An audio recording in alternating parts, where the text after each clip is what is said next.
runtii habboon idil ahaantiinba daawadayaal halkan waa Raadsan TV ku soo dhawaada wararkii ugu dambeeyay ee Soomaalida iyo caalamka qodobada ugu waaweyn waxaa qayb ka ah Axmed Madoobe oo la qorsheynayo inuu dib ugu laabto magaalada Nairobi ee caasimadda waddankaasi Kenya halkaasi uu kulamo kula qaadanayo saraakiil ka socota madaxda dowladda waddankaasi Kenya iyo sidoo kale xubno kale oo mucaaradka ka tirsan oo iyaguna halkaasi ku sugan Saciid Cabdullaahi Dani iyo sidoo kale qaybo kale oo bulshada ka mid ah oo kala arinsanayo guud ahaanba xaaladaha siyaasadeed ee isku gudban ee ka jira gudaha dalka waxyaabaha kale ee aad daawan doontaan waxaa ka mid noqonaya shirar aan loo kala kicinaya saacadii ugu dambeeyay waxa ay ka soconayeen gudaha gobolka Gedo kuwaasi oo looga gogol xaarayo shir weyne xoogan oo ka dhacaya qaybo badan oo ka mid ah gudaha gobolkaasi Gedo kuwaasi oo guud ahaanba looga tashanayo dhismaha maamulka cusub ee New Jubbaland kaasi oo dhowaan looga dhawaaqayo deegaano ka tirsan gobolkaasi Gedo soo dhawaada haday tahay markaaga kugu horeysay aad soo booqato halkan subscribe noo saar noon like gare muuqaalkan waad ku maasantahay soo booqashadaada aanu ku hormarno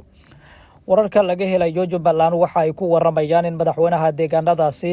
Axmed Maxamed Islaam Madoobe uu ku laabanayo gudaha magaalada Nairobi ee caasimadda waddankaasi Kenya halkaasi oo kulamo kala duwan uu kula qaadanayo saraakiil ka socota xubnaha mucaaradka iyo sidoo kale xubno kale oo dowladda waddankaasi Kenya ka tirsan oo uu ka mid yahay taliyaha sirdoonka dowladda waddankaasi Kenya Nuuridiin Xaaji waxaana la tilmaamayaa in dhammaantood ay ka wada arinsanayaan in xal waara laga gaaro khilaafka soo la laabtay ee ka dhexaloosan dowladda dhexe ee Soomaaliya iyo sidoo kale maamulka Jubbaland dowladda federaalka Soomaaliya iyo maamulka Jubbaland dhowaan waxa ay wada hadallo fool ay ku yeesheen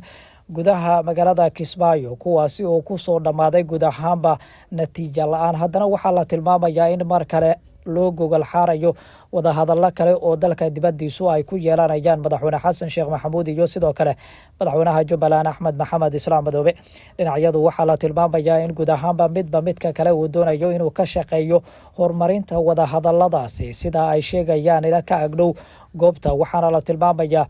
hadda Madoobe inuu ka shaqeynayo guud ahaanba qorshahaasi magaalada Nairobi ayaana la tilmaamayaa inuu ku laabanayo si uu si ambaqaado wada hadalladii u dhaxeeyay mucaaradka iyo isaga waxaana la tilmaamayaa in halkaasi ay ku sugan yihiin qaybo mucaaradka ka mid ah waxaana ka mid ah Xasan Cali Khayre Saacid iyo sidoo kale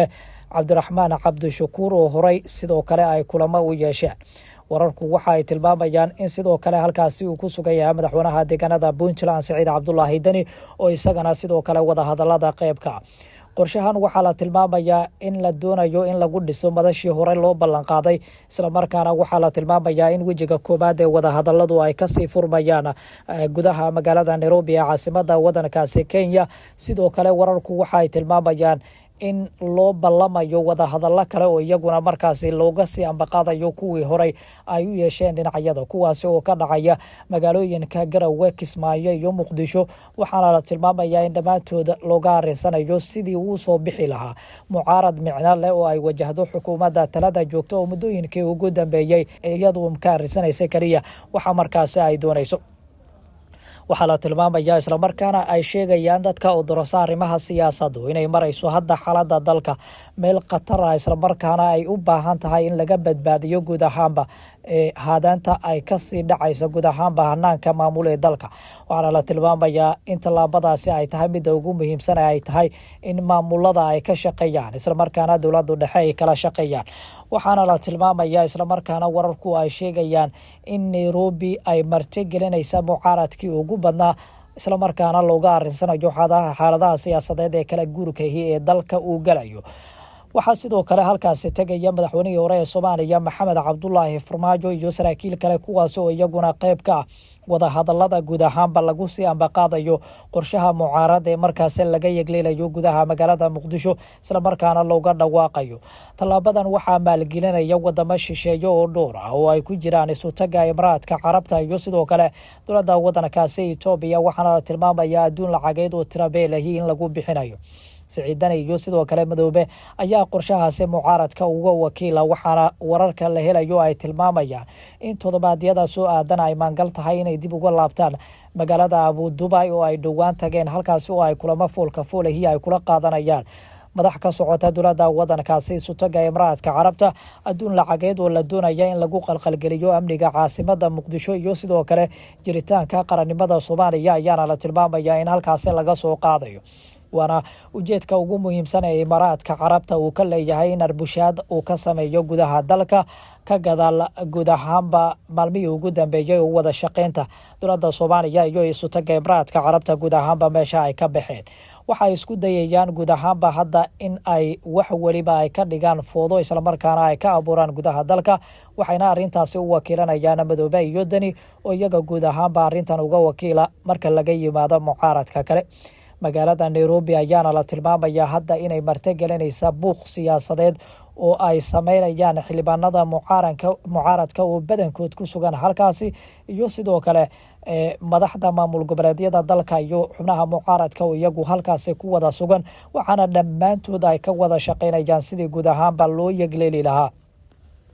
madal mucaarad oo micno leh taasi oo guud ahaanba ka tarjumaysa qorshayaasha markaasi ay damacsan yihiin mucaaradka. waxaana la tilmaamayaa hadda Madoobe inuu ku laabanayo halkaasi una si aanba qaadayo wadahadaladii mucaaradka uu la lahaa ka gadaal wadahadalo uu dhowaan la furay madaxweynaha talada jooga oo guud ahaanba dhicisoobay isla markaana socon waaye. waxaana la tilmaamayaa hadda magaalada Nairobi caasimada wadankaasi Kenya in saraakiil Kenya ka socota ay iyagu ku casuumeen mar kale Madoobe halkaasi si guud ahaanba uu uga tanaasulay qorshayaal dhowr ah oo markaasi ay doonayso dowladda talada joogta. Nuuruddin Xaaji oo taliyaha sirdoonka Kenya ayaana ku qancinaya Madoobe tallaabadaasi waxaana la tilmaamayaa in si weyn uga meereysanayo in Madoobe uu ka laabto laba shardi oo ay dowladda federaalka Soomaaliya ay wado. mid waa guud ahaanba inuu ka tanaasulo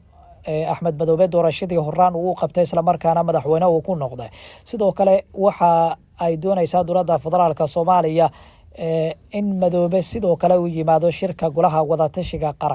qaranka waxaana la tilmaamayaa in tallaabadaasi uu ka meereysanayo waana labada qodob ee ay miiska soo saartay xukuumadda talada joogta. sidoo kale waxa uu isaguna miiska dhigay in guud ahaanba la aqoonsado doorashadiisa sidoo kalena laga laabto waarankii soo qabashada ee hore looga jaray. waxaana la tilmaamayaa in dowladdu labadaasi aynan doonayn marnaba inay ka tanaasusho. waxay noqonaysaa marka laba tallaabo oo isku tafan oo ay dhinacyadu midba midka kale uu doonayo in guud ahaanba looga tanaasulo waana markaasi tallaabooyin aanan doonayn guud ahaanba in wadahadalada lagu hormariyo dhinaca waliba waxaan uu ku adkaysanayaa go'aankiisa walow aana la ogeyn halka qorshahaasi uu saldhigan doono. markana gobolka Gedo wararka laga helayo waxay tilmaamayaan kulamo aan loo kala kicin inay ka socdaan qaybo badan oo kamid ah gobolka. magaalooyinka waaweyn ee gobolka ayaana martigelinaya kulamo xasaasi ah. waxaa kamid ah magaalooyinkaasi magaalada Balad Xawe, magaalada Doolow iyo sidoo kale magaalada Garbaharre ee caasimada gobolkaasi Gedo. dhammaantood waxaa ka socda kulamo xasaasi ah oo ay garbaha siyaasadeed ee gobolku ay yeelanayaan waxaana dhammaantood looga arinsanayaa xiisadaha siyaasadeed ee gobolka ka jira iyo guud ahaanba tallaabooyinka dowladdu ay ku horumarinayso qorshaha dhismaha maamulka cusub ee New Jubbaland ay dhowaan ku dhawaaqday. Cabdirashiid Janan iyo saraakiil kale oo isagu hogaaminayo gudoomiyaha degmada Balad Xawo iyo xubno odayaal ayaa la tilmaamayaa inay kulamo waaweyn ay ku leeyihiin gudaha magaalada Balad Xawo. hase ahaatee waxaa jira kulamo kale oo iyaguna ka baalfuran oo uu Madoobe isaguna ka sameynayo magaalooyinka Doolow iyo sidoo kale Garbaharre oo ay xubno saaxiibo ay yihiin isla markaana maamulkiisa ka tirsan ay ku sugan yihiin. dhammaantood waxa ay ka wada shaqeynayaan in guud ahaanba la hormariyo qorshaha guud ahaanba midka kale ajantihiisa lagu hor istaagayo. villadu waxay doonaysaa inay hormariso qorsheeda ku aadan dhismaha maamulka cusub ee New Jubbaland ee halkaas laga dhisayo waxaana uga wakiila taliyaha sirdoonka Soomaaliya, wasiirka amniga gudaha xukuumadda Soomaaliya iyo sidoo kale taliyaha Jubbaland ee nabad sugidda Cabdirashiid Janan. waxaana la tilmaamayaa in dhammaantood ay garbiyadaasi halkaas ka shaqeynayaan. sidoo kale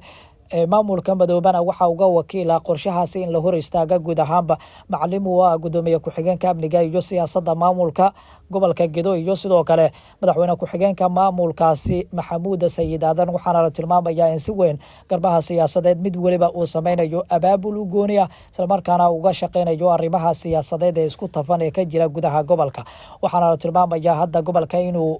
ka jira xiisado siyaasadeed oo isku tafan oo garbiyada siyaasadeed mid waliba uu markaasi sameynayo. dowladda federaalka Soomaaliya ka gadaal markii ay ku hungowday wada hadaladii ay la furtay Madoobe waxay isku dayaysaa markan in ay xasilaso guud ahaanba arrinta siyaasadeed ee ka ogan gobolka Gedo isla markaana ay si ambaqaado wajiga labaad ee dhismaha maamulka halkaas laga yegleelayo ee lagu burburinayo Jubbaland ka dhisan magaalada Kismaayo ee Madoobe oo hogaaminayo waxaana la tilmaamayaa in garbaha siyaasadeed ay si weyn tallaabadaasi uga wada shaqeynayaan maalmihii ugu dambeeyay ayaana siyaabooyin kala duwan garab waliba oo tallaabadaasi u ambaqaadayay dowladda federaalka Soomaaliya waxay isku dayaysaa qorshe mar kale ay ku yegleelayso New Jubbaland taasi oo laga dhisayo magaalada Garbaharey waxaana doonaysaa in halkaas ay madax uga dhigto ninka la yiraahdo Cabdullaahi Sheekh Ismaaciil Fartaag oo ah wasiirka amniga gudaha xukuumadda Soomaaliya sidoo kale waxa ay doonaysaa in saraakiil kale ay ku soo biireedo arrinta gobolkaasi lama soo dhaqdhaqaaqyada halkaasi ka ogaan iyo halka ay saligan doonaan gudaha intaas ayaan ku soo barayaa dawadayaal tan iyo kulan dambe